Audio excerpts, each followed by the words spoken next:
नमो तस्स भगवतो अरहतो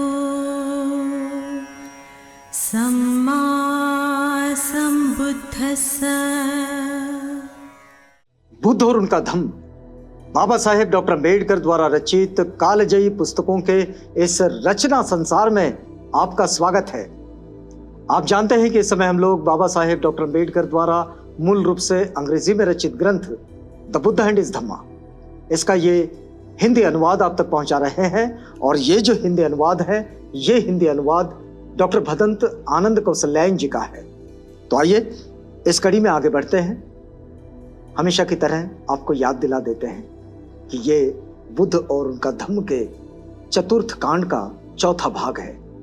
और इस चौथे भाग में बाबा साहेब सामाजिक और राजनीतिक विषयों पर जो तथागत के प्रवचन हैं, उन्हें बाबा साहेब ने इकट्ठा किए हैं और वे ही इस अध्याय में समाविष्ट किए हैं।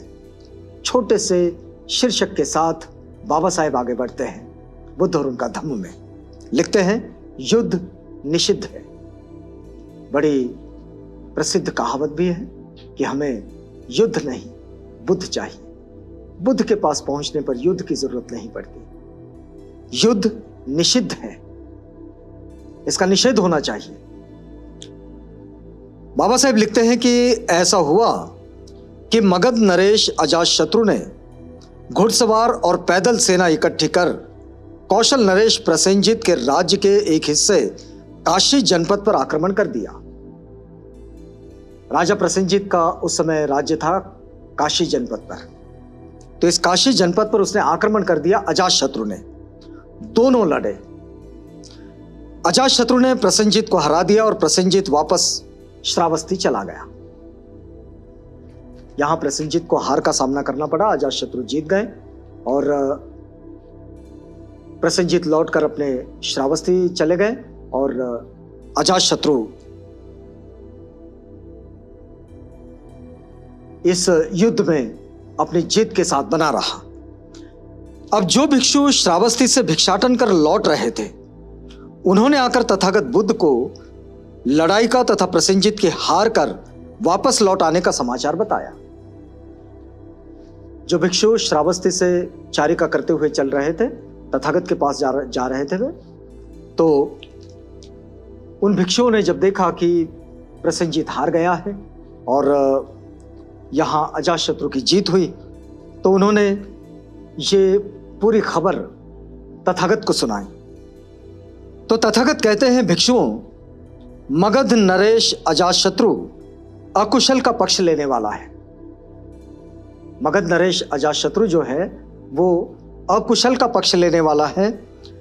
कौशल नरेश प्रसेनजित कुशल धर्मी है। अभी प्रसेनजित राजा पराजित हो जाने के कारण दुखी रहेगा। तथागत कहते हैं कि अजातशत्रु अकुशल के साथ है, बुराइयों के साथ है, और प्रसेनजित जो है वो कुशल के साथ है, अच्छाइयों के साथ है। लेकिन अभी इस वक्त चूंकि अजातशत्रु जीत गया, तो उसके कारण राजा प्रसेनजित थोड़ा दुखी रहेगा। फिर आगे वे कहते हैं कि जैसे बैर पैदा होता है, जहां हार जीत होती है ना, उस हार जीत में एक बैर पैदा होता है। जो जीतता है उसके पास में जो जीत का आनंद होता है, वो उन्माद में बदलने के लिए वक्त नहीं लगता। ये जो उन्माद है, ये बैर में बदल जाता है, क्योंकि उन्माद बैर से ही उत्पन्न होता है। जो हार जाता है उसके मन में अवसाद का दुख होता है, लेकिन वहां से भी एक बैर पैदा होता है। तो तथागत कहते हैं, जैसे बैर पैदा होता है, पराजित दुखी रहता है, लेकिन जो उपशांत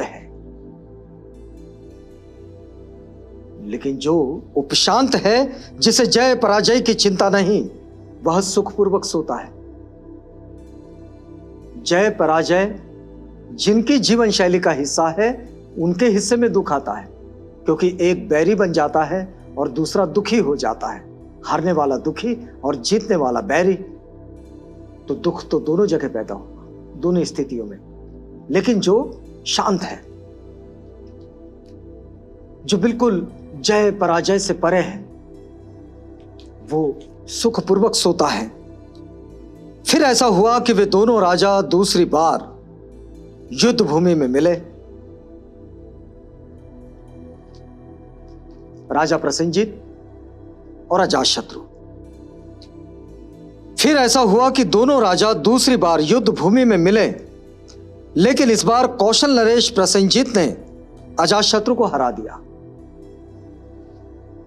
पिछली बार प्रसेनजीत हार गए थे, अब उन्होंने अजातशत्रु को हरा दिया। अब युद्ध है तो हार जीत तो चलती रहती है। जब जो जिस पर भारी पड़ जाए, जो भारी पड़ गया उसकी जीत, जो हल्का पड़ गया हार गया। तो उसने अजातशत्रु को हरा दिया और जीवित पकड़ लिया। राजा प्रसेनजीत ने अजातशत्रु को हरा तो दिया, लेकिन उसको जीवित भी पकड़ लिया। तब प्रसेनजीत ने सोचा, यद्यपि अजातशत्रु ने, जिसे मैं कुछ हानि नहीं पहुंचा रहा था, मुझे कष्ट दिया, तो भी वह मेरा भांजा है। कैसा हो यदि मैं उसे जीता छोड़ दूं, किंतु उसकी सारी सेना, हाथी, घोड़े, रथ और पैदल ले लूं। प्रसेनजीत सोचते हैं कि चलो, पिछली बार इसने मेरे साथ बुरा किया, मैंने तो इसका कुछ नहीं बिगाड़ा, लेकिन बावजूद इसके इसने मुझे कष्ट दिया। अब तो मैंने इसको जिंदा पकड़ लिया है, जीवित है ये, लेकिन अंततः है तो मेरा भांजा, क्योंकि अजातशत्रु ये प्रसेनजीत के भांजे थे। तो सोचा कि भाई इसे मैं जिंदा छोड़ दूं और उसकी सारी सेना, हाथी, रथ, घोड़े, उसका पैदल सैनिक, ये सब रख लूं। तो राजा प्रसेनजीत ने वैसा ही किया। अब श्रावस्ती में भिक्षाटन करके लौटने पर भिक्षुओं ने आकर फिर तथागत को यह समाचार सुनाया। पहला वो समाचार सुनाया था जब अजातशत्रु ने प्रसेनजीत को जीत लिया था। अब प्रसेनजीत ने जब अजातशत्रु को जीता तो यह समाचार भी सुनाया। तब तथागत ने कहा, एक आदमी दूसरे की यथेच्छ हानि कर सकता है। एक आदमी दूसरे आदमी की यथेच्छ हानि कर सकता है, लेकिन जिसकी हानि होती है वह भी फिर दूसरे को हानि पहुंचाता ही है।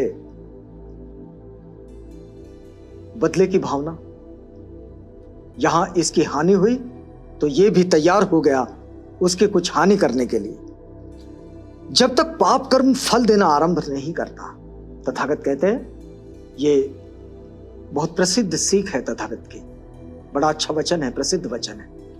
तथागत कहते हैं, जब तक पाप कर्म अपना फल देना आरंभ नहीं करता, तब तक मूर्ख आदमी आनंद मना सकता है। पापियों को पाप करने में बड़ा आनंद आता है, लेकिन तब तक ही, जब तक वो पाप का घड़ा भर नहीं जाता। तो जब तक पाप कर्म फल देना आरंभ नहीं करता, तब तक मूर्ख आदमी आनंद मना सकता है, लेकिन जब पाप कर्म फल देता है तब मूर्ख आदमी दुखी होता है, क्योंकि पाप के फल उसे जब उसके सामने आते हैं तो फिर उसको दुख होने लगता है। तथागत कहते हैं, देखिए बड़ा महत्वपूर्ण वचन है, बाबा साहेब ने बुद्ध और उनका धम्म में इसे समाविष्ट किए हैं। हत्यारों को हत्यारा मिलता है, ये कोई ना समझे। शेर को सवा शेर मिलता ही है। हत्यारे को हत्यारा मिलता ही है। जो दूसरों को लड़ाई में हराते हैं, उन्हें हराने वाले भी मिल जाते हैं। ये संसार है, यहां किसी की कभी कोई कुछ नहीं चलती, हर एक का वक्त होता है, लेकिन तब तक इंतजार भी करना पड़ता है। जो दूसरों को लड़ाई में हराते हैं, उन्हें हराने वाले भी मिल जाते हैं। जो दूसरों को गाली देता है, उसे भी गाली देने वाले मिल जाते हैं। और इस प्रकार कर्म के विकास के फलस्वरूप जो आदमी दूसरों को कष्ट देता है, वो स्वयं भी कष्ट जरूर पाता है। बड़ी सामान्य सी बात है कि जो कोई दूसरे को कष्ट देता है, वो स्वयं भी कष्ट जरूर पाता है। ये बिल्कुल वैसा ही है जैसे कि हम जो बोते हैं बस वो ही काटते हैं। क्योंकि किसी को कष्ट देने की बात जब मन में आती है तो जाहिर सी बात है कि पहले तो वो अपने मन में आए, तो कष्ट के बीज पहले अपने ही मन में बोए गए, तो जिसको कष्ट दिया जा रहा है उसके बाद तो वो बाद में पहुंचे, लेकिन जिसने अपने मन में किसी को कष्ट देने की बात सोची उसके पास वो सबसे पहले ही आ गए और यहीं से उसके कष्ट की यात्रा शुरू हो जाती है। और इसलिए जो दूसरों को कष्ट देता है उसे अपने आप ही कष्ट मिल जाता है, क्योंकि कष्ट पहले उसके मन में उत्पन्न हुआ है। तथागत बड़े स्पष्ट शब्दों में कहते हैं कि जो कोई हत्यारा है उसे भी हत्यारा मिल जाता है। यह हत्यारा इससे दुर्बल जो मिला उस पर उसने अपने हथियारों का इस्तेमाल किया, लेकिन जब उससे मजबूत दूसरा हत्यारा मिला तो फिर यह हत्यारा कमजोर पड़ जाता है, तो हत्यारे को हत्यारा मिल ही जाता है। जो दूसरों को लड़ाई में हराते हैं उनको भी हराने वाला मिल ही जाता है, ऐसा नहीं कि नहीं मिलता।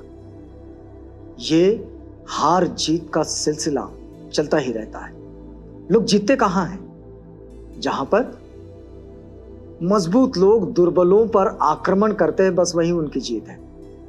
लेकिन जो दुर्बल है वो जब सबल हो जाते हैं, बलवान बन जाते हैं, तो फिर ये जो जीतने वाला आदमी है, जो जीत का आनंद मना रहा है, वो उस पर भारी हो जाते हैं।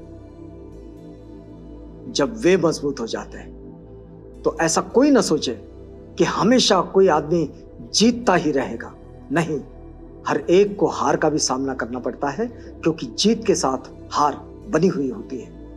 रात के साथ दिन और दिन के साथ रात, अंधेरे के साथ उजाला और फिर उजाले के साथ रात बनी ही रहती है। तो इसलिए कोई भी व्यक्ति ऐसे किसी अहंकार में ना आए।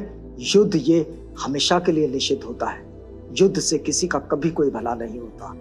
जहां जीतते हैं वहां भी कष्ट ही होता है, और जहां हारते हैं वहां भी कष्ट ही होता है, क्योंकि उन्होंने दोनों तरफ, चाहे जीत कहीं भी हो या हार कहीं भी हो, लेकिन दोनों तरफ बर्बादी जरूर होती है, और इसलिए युद्ध निषिद्ध है। तथागत बुद्ध के प्रवचनों के आधार पर बाबा साहेब ने बुद्ध और उनका धम्म में इसी शीर्षक के साथ यह अध्याय लिखे हैं। यहां हमें रुकना होगा। रुकते हैं इस वादे के साथ कि कल आपसे पुनः मिलेंगे जब हम इसी प्रक्रिया में आगे बढ़ेंगे। तो तब तक के लिए हमें इजाजत दीजिएगा।